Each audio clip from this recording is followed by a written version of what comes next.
Bom, pessoal, eu tô aqui hoje com a Jennifer e ela é uma ativista dos direitos das pessoas com HIV. E ela tá aqui um pouquinho para falar sobre como as pessoas com HIV elas sofrem algum tipo de vulnerabilidade dentro do sistema de saúde. E então ela tá aqui, a Jennifer ela é professora de francês, ela vive com HIV por transmissão vertical, então ela tem essa experiência aí de uma vida toda para contar pra gente hoje. Se você quiser se apresentar, Jennifer? Oi, gente. Primeiramente, muito obrigado pela oportunidade de estar aqui conversando com vocês e trazendo um pouquinho de informação e compartilhando esse nosso dia a dia, que é essa nossa luta aí, né, por sobrevivência, por fim do preconceito, do estigma e tudo mais. Como o Cadu falou, eu vivo com HIV há 32 anos, nasci com HIV, transmissão vertical, que chamamos, né, tecnicamente, e nasci em 1989, para vocês terem uma ideia, e em 1995, quando a minha mãe veio a falecer, com complicações, né, decorrentes à AIDS, então ela teve toxoplasmose na cabeça, ela teve umas complicações oculares também, que tá tudo meio por aí, né, e aí ela veio a falecer, eu fiz o teste, o meu deu reagente positivo e o do meu pai deu não reagente, não negativo, né, no caso aqui. Então, o que a gente acredita muito que meu pai seja aqueles controladores de elite, onde o vírus não entra dentro do, não penetra, não consegue sobreviver dentro do corpo, vamos chamar assim, né, de uma maneira didática infantil, não consegue sobreviver dentro do corpo, então ele é automaticamente jogado para fora e deu sorte, deu tudo bem. E eu comecei desde então a tomar a medicação. No começo do meu tratamento, não existia ainda o sistema gratuito dentro do SUS, de medicação e tudo mais.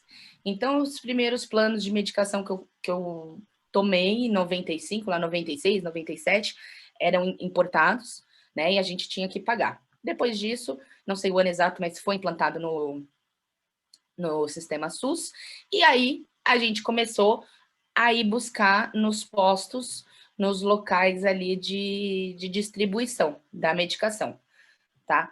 Eu, por muitos anos, passei por médico particular, então, na minha infância ali, passei sempre por médico particular, não tive dentro do sistema do SUS, mas quando eu cheguei dando um puta salto, assim, dentro de toda a trajetória, quem quiser ouvir mais, vai lá no meu Instagram, BessJJ, BESSEJJ, que lá tem toda a história que eu posso contar para vocês vão ver tudo, como foi esse trajeto, né, da adolescência até meus 20 e poucos anos, aonde eu cheguei a 4 milhões de cópias e um CD4 de 3%. Logo aí, o que aconteceu comigo? Eu passava no médico particular, e aí eu não tinha mais remédio, porque é o que a gente chama de queimar esquemas, né? Como eu já tomei muitos remédios na minha vida e não tomei, né? Que aí é que tá a questão, eu não tomava eles corretamente, eu perdi vários esquemas de medicação. Então eu tive que entrar numa pesquisa. Essa pesquisa acabou que eu entrei para o SUS, né? Aí, a partir desse momento, eu entrei de fato no SUS. Então, eu passava no CCDI, ali na Loef Green, no Santa Cruz. E ali eu pegava a minha medicação e passava na médica. Como que eu posso dizer assim? Eu vejo, dentro desse mundo do ativismo, eu vejo muitas complicações, mas eu também vejo algumas soluções, tá? Mas as soluções não estão no sistema do SUS ou governamentais, estão nas ONGs, né? Que a gente tenta, por exemplo, tem a ONG Barong, que ela tem um sistema de retirar medicação nos hospitais e mandar via correio para pessoas que ou moram em outros lugares, ou moram muito longe, ou têm algumas condições como, como é que chama? Uso de cadeira de rodas, né, por exemplo, a gente tem a Ludmilla, muito querida com a gente, então isso a gente vai entrando em várias questões, né, Cadu, porque como faz? Já é o problema busão, né, o problema já está no busão, as ruas, não é só, aí... Pode falar. Não, vai, fala. Não, é que eu ia falar um Que eu não sei pouquinho se eu do entendi serviço. direito. É por aí, não? É por aí. você estava falando sobre essa dificuldade de acesso à medicação e tudo mais. É bem interessante a gente ver como isso é novo, né? Que recentemente só que começaram a implementar esse acesso mais universal. E como isso é importante, né? Porque até pouco Sim, tempo atrás, se a gente for levar em consideração que os anos 80 não fazem tantos anos assim, a gente tinha a população morrendo de HIV porque não tinha é, acesso, né? E olha como isso já mudou. Então, acho que assim, pelo menos exatamente. uma coisa boa, sabe? Ver que esse ativismo ele tá trazendo. Ver que realmente as pessoas estão correndo atrás ali para conseguir ter acesso, né? Exatamente, Cadu, exatamente. E aí, o que que acontece? A gente tem, aí a gente acaba entrando em várias vertentes, né, do problema. Não, o problema não é um central, são vários. Hoje, tecnicamente, as medicações, até mesmo a distribuição, assim, eu considero que seja rápido, que seja fácil, porque você descobre hoje viver com HIV, quanto antes melhor, né, gente? Então, por isso que eu sempre falo sobre a testagem. Sexo é bom pra caramba, todo mundo adora, é maravilhoso, e sexo seguro é melhor ainda, né?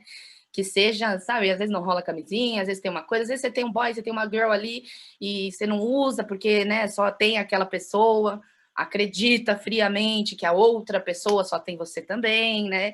Então, assim, eu sigo sempre da linha que testagem é importante. Camisinha, eu acho que já para mim não adianta ficar falando use camisinha, use camisinha, porque a galera não usa, né? Você tá no rolê lá doidão, o bagulho aconteceu, você, cadê a camisinha? Você não vai deixar de ter aquele prazer porque não tem a camisinha. Mas então faça teste todo ano. Os testes a gente tem em vários pontos, tem no site, tem no todos os lugares aí, né, Cadu, de acesso E à atenção primária, saúde. né? Dá para fazer o teste. Uma UBS Na que passa farmácia você pode comprar o BS. Farmácia, tá com vergonha de ir até lá? Vai lá na farmácia, compra, vai gastar 80 conto, mas vai lá, compra pela internet, recebe em casa. Hoje em dia você passa o de saliva, entendeu? E você faz o de saliva, nem precisa de se furar nem nada, já é uma coisinha, já dá um grauzinho ali, né? E faça teste. Por quê? Quanto antes você descobrir viver com HIV, primeiro, menos pessoas você terá contaminado, né? Você vai ter contaminado. E outra, você vai começar a se cuidar mais cedo. Logo, as suas chances de resposta são muito maiores. Às vezes você pode descobrir até num estado onde você já está quase indetectável, tipo ali com 70 vírus. O estado indetectável no exame vem 40, né? O númerozinho lá das cópias, 40. Você está ali com 70 e o seu CD4 ainda está lá na lua. Top, é isso mesmo. Começou a tomar a medicação, rapidão você já está indetectável, você já fechamos essa porta, já não tem mais problema aí, né? E você continua tomando, a sua imunidade continua no topo, sua carga viral já zerou. Tudo bem que pelo Ministério da Saúde a gente considera 6 meses para dizer essa pessoa está indetectável, sem riscos nenhum e sem colocar a vida de ninguém em risco também, né? Que é importante. A gente em primeiro lugar, você em primeiro lugar, mas também o próximo, né? Que aí eu acho que é um grande caminho para a cura, sabe? A testagem, porque é fechar as portas. Todo mundo está esperando o grande comprimido que vai mudar a vida. Sendo que, cara, eu acredito muito que, primeiro, o negócio começa aqui, na nossa cabeça. Quando o como você consegue falar do assunto, como você entende, como você administra esse assunto, você que não vive e principalmente você que descobre viver com HIV, né? Porque as pessoas ainda se desesperam, ainda carregam esse estigma todo dos anos 80. A gente sofre, Cadu, então, muito problema com profissionais da saúde que ainda vivem nos anos 80, tá? Então, tem médico ainda que chama a medicação de coquetel, tem médico ainda que chama uma pessoa que vive com HIV de aidético. É cruel, assim, e tem enfermeiros que não sabem das coisas, que médicos, inclusive, enfermeiros que não acreditam no estado indetectável, intransmissível, né? Ainda que o paciente. Então, tudo isso eu acho que danifica muito o psicológico do paciente. Que aí a gente entra naquela questão. Se você vai, primeiro você descobriu, a pessoa que te deu a notícia não teve tanto, né, carinho, tanto negócio ali, é difícil, é muito difícil. empatia, Mas né? eu acho que Não teve ali a existe preparação correta. empatia, existem caminhos né, um carinho, uma coisa, a pessoa já está vulnerável, já está carente ali, sozinho, perdido dentro daquela sala fechada, branca, horrorosa, entendeu? E aí a pessoa vai e fala, pomba, deu positivo. E aí depois vai sair de lá, não existe um encaminhamento para lugar nenhum psicológico, não existe nada, você vai levar esse problema para dentro da sua casa e você vai fazer o que com ele agora? No mínimo vai surtar, né?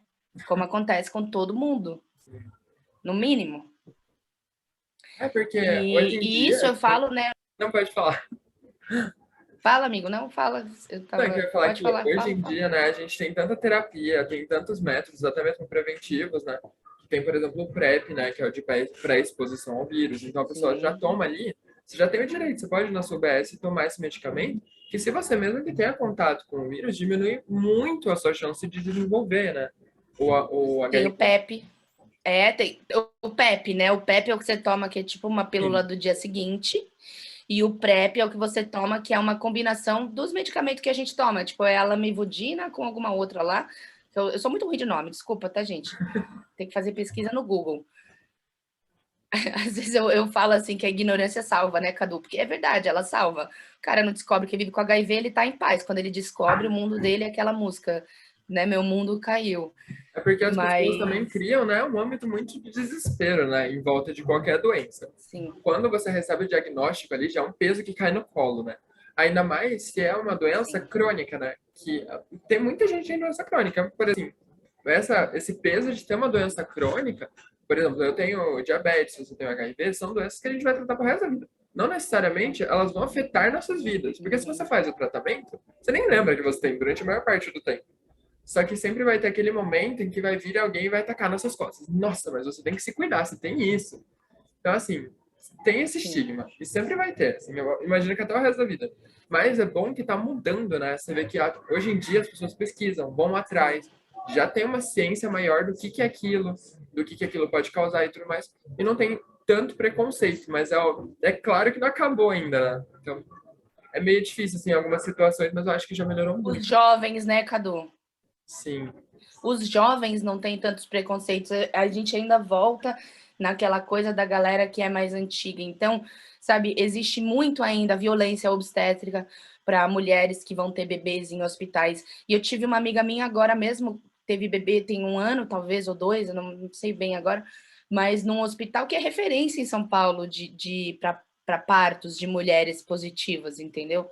E o médico absurdo, subiu em cima dela para tirar o bebê de dentro dela, assim, de quatro em cima dela, sabe? Tipo, com a bunda na cara dela. Tipo, gente, é assim, coisas anos 2000. É loucura você imaginar que um cara faz uma parada dessa com uma mulher negra em situação absolutamente vulnerável por estar grávida, parindo um neném numa cama com uma anestesia e sabe, uma coisa assim muito doida. E ela dizia que queria parto normal e o cara não queria, uma situação dessa, o cara queria fazer cesárea, entendeu? Porque quanto menos contato o cara tiver, para ele é melhor. Só que aí eu te pergunto, você estudando medicina, isso não é um preconceito? Que raios é isso? Não quero com falar certeza, palavrão. né? É que as pessoas têm um medo muito instigado de pegar Cara qualquer doença que é estudado. infecto-contagiosa, né? Qualquer doença. Mesmo que a pessoa esteja controlada e não necessariamente desenvolva, né, a imunossupressão, ela vai estar ali por ter esse diagnóstico, as pessoas veem ela como se ela fosse ali uma pessoa que você não pode tocar, não pode ter muito contato. O que é ridículo hoje em dia, né? Porque a gente já sabe Ainda. tanta informação. E me conta você, o que que fala, o que fala o professor nas universidades? Porque eu sempre pergunto isso para a doutora Daisy. Eu falo, doutora Daisy, me diz, me explica, me dá uma solução para esse problema. Aonde que está essa gente? Elas são cretinas por natureza ou é na universidade que ensina o povo a ser cretino? Pelo amor de Deus, que não é possível que o cara continua a mulher, quem for, quem seja, o cara é modo de dizer a pessoa, entendeu? Figura de linguagem, meu, tipo, continua e trabalha no meio, gente. Eu fico revoltada. Como que trabalha no meio, entende mais de ciência e aqueles exames que vem todo aquele monte de baboseira escrita lá que eu não entendo, bulhufas e números e quem que revela aquele negócio, coitado, da onde sai, quem escreve aquele número? É muita coisa, é muito estudo por trás, são muitos anos, são 40 anos estudando esse problema para chegar hoje, ainda ter um cara e uma pessoa, né? Eu vou parar de falar, cara, é estrutura machista de merda, né? Continua, meu, continua, sabe? E as pessoas, é enfermeiro que fica com nojo. Eu lembro quando eu tinha convênio, eu ia muito em hospital. Primeiro, já tive sorologia revelada, que é crime, né? Você não pode falar, principalmente um médico, não pode falar da sorologia para outra pessoa. Mas quando eu comecei a namorar com o Guilherme, há 7 anos atrás, quase 8, eu fui no hospital, porque eu estava com pneumonia, naquele quadro de 4 milhões de cópias do vírus HIV no meu corpo, um CD4 de 3%, e aí caí no hospital com pneumonia. Já vinha tendo várias pneumonias, né? E foi na época que não tinha... meus remédios não funcionavam mais no meu corpo, porque eu não estava tomando direito, nunca tomei e não funcionava mais. Foi um pouquinho antes de eu receber essa outra medicação, de eu ir para o SUS, enfim, 100%. E daí o médico lá no hospital particular, eu tomando medicação, ele falou para o Guilherme, né, porque você sabe, a situação dela é um pouco delicada, né? Aí eu não sei hoje se ele falou que eu vivo com HIV ou se eu era aidética, né? Eu não sei, mas, enfim, aceito qualquer coisa vindo de uma pessoa, né, que está expondo sua sorologia, que vive dentro desse universo, que deveria se atualizar anualmente, né? Como toda profissão, acredito que exista isso. A minha médica mesmo vai em congresso todo ano. Todo ano minha médica, a doutora Simone Tenori, trabalha no SUS, me atende no SUS. Todo ano ela está nos congressos da vida, ela está fazendo os negócios, todo ano, sempre super atualizada. Então, acontece muito isso. Eu acho que assim, Cadu, a boa relação com o médico é muito importante, mas o psicológico do paciente também, sabe? O médico tá ali, ele estudou, você tá ligado, você tá aí estudando, você sabe o que eu tô falando, vai passar 10 anos da sua vida estudando para você, enfim, um dia ser o médico, falar, porra, passei, andei tudo até aqui para receber uma pessoa que olha para sua cara, faz o que eu fazia, tá? Porque eu fazia isso com o doutor Davi, pagando R$ 800 a consulta, eu olhava para eu tô tomando meu remédio. Não, você não está tomando seu remédio. Não, como não, doutor Davi? Eu tomo todos os dias meu remédio. E o doutor Davi, assim, falando, essa mina tá me tirando, só pode, né? Jogando todos os meus anos de estudo, de experiência, ralo abaixo. E eu olhava para a cara dele, eu estou tomando meu remédio. Resumindo, eu tenho certeza que ele não teve dó de falar para mim que eu estava no fundo do poço, entendeu? Ele não teve pena, porque ele me alertou durante anos. E eu, idiota que fui, né? Sempre continuei mentindo, continuei enganando, e não só ao doutor Davi, eu digo a toda a ala médica, cientista, pesquisadora, porque quem colheu meu exame, quem revelou meu exame, quem escreveu o exame ali no computador, ele reveladinho, todo mundo, né? E é o maior arrependimento da minha vida, na verdade, porque só me levou a lugares horríveis, né? Primeiro, quase morri, então quase não tive saída. Tive muita sorte, na verdade, eu considero que eu tive muita sorte nessa vida, por ainda ter conseguido esse remédio, né, da pesquisa agora, do Dr. Ricardo Dias, que eu tomo até hoje, aliás, já tem 6 anos que eu tô tomando ele, e que mudou minha vida, em 1 ano e meio mudou minha vida, essa medicação. Então, aí é onde eu te falo, quando eu comecei a passar na doutora Simone, a doutora Simone não me abraçava também, não me dava muita moral, assim, porque eu já vinha de um quadro só fazendo merda. Ela não ia confiar em mim até que eu mostrasse o contrário, entendeu? Até que eu provasse para ela que eu tô afim e que eu não tô tirando uma com a cara dela. Tem mais essa, né? Porque o paciente acha o quê? Que aquela pessoa tem a obrigação de estar ali fazendo aquilo, sabe? Todo o trampo. É porque o paciente, eu acho que as pessoas, elas não têm também essa noção do outro lado, sabe? De entender o quão...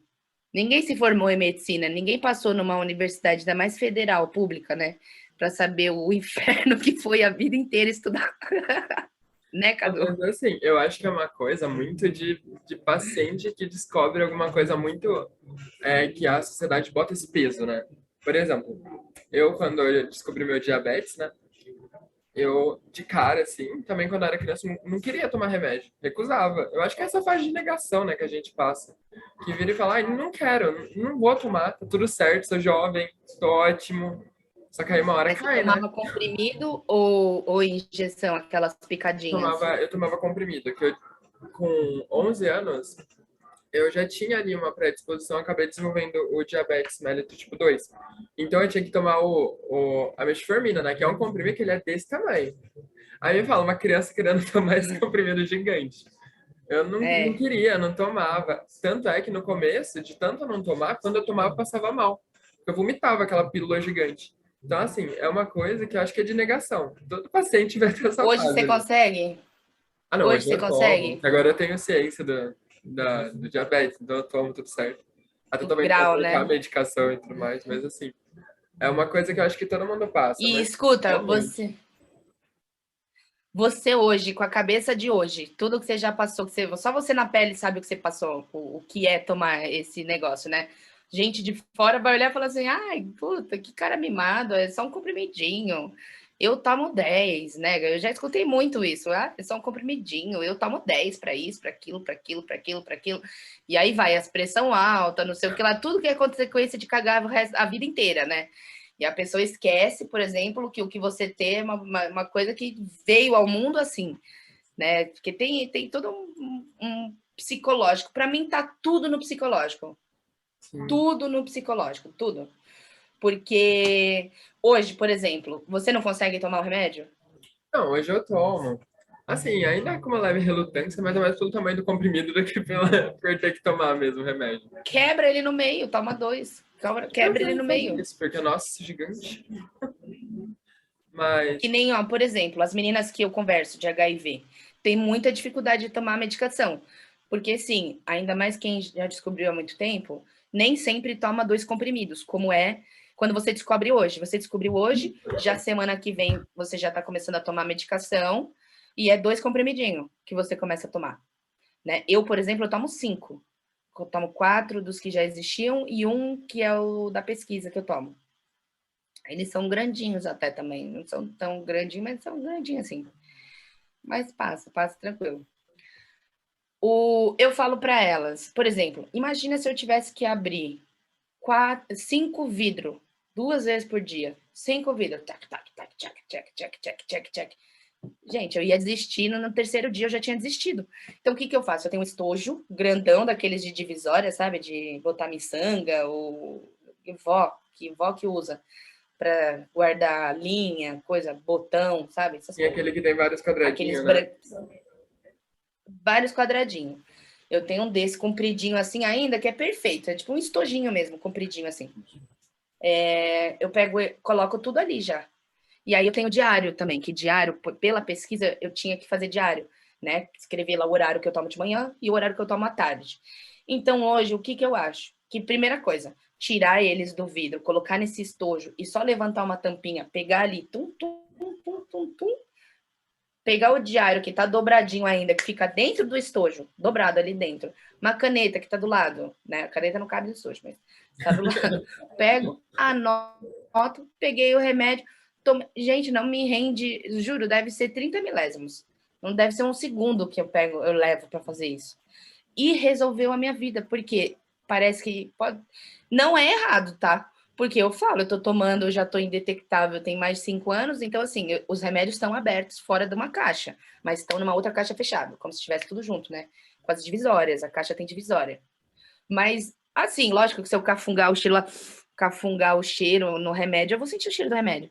Mas eu dali, abri a gaveta, abri o trocinho, peguei, nem cheiro do remédio eu sinto. Então eu pego o trocinho lá, pego minha água, tomo, anoto o horário que eu tomei já e pronto. Então essas duas coisas eu digo que ajuda muito em você conseguir seguir uma adesão correta da sua medicação. Anotar, ter o seu diáriozinho lá só com botar o horário, né? Ou se quiser só botar um X de manhã, à noite, ou só for à noite. Tem gente que toma só uma vez, né, por dia, também tem essa. Como for seu esquema. Coisinha que você faz no Excel rapidinho ali, ou faz na régua mesmo, no papel, já era, sabe? Pedacinho, e pronto. E tirar da caixa. Ou muitas vezes até, se a pessoa não quer colocar nesse estojo, porque tem uma situação em casa, muitas vezes o marido não sabe, tá? Que existe ainda essa situação de marido ou mulher não sabe, tá? Eu falo assim, feminino masculino, mas é qualquer pessoa, pode ser um relacionamento gay, não importa, uma pessoa, o seu companheiro, sua companheira, geral, no geral, todas aqui, inclusas, e eu falo os dois, inclusos e inclusas. Então, isso facilita muito. E aí eu comecei a melhorar, falando do sistema do SUS, a minha relação com a minha médica mudou completamente. A doutora Simone hoje é uma pessoa que, se eu mandar um WhatsApp para ela meia-noite, ela me responde, sabe? Porque, tipo assim, eu posso considerar que eu fiz o trabalho dela valer, entendeu? E, tipo assim, existe um orgulho naquela pessoa que talvez não tinha esperança em mim, porque eu já vinha cagando, né? E ainda pensando, puta, esse BO vai morrer na minha mão, sabe? Porque é verdade. Se eu não cuidasse, eu ia morrer na mão dela. Ela era minha médica agora.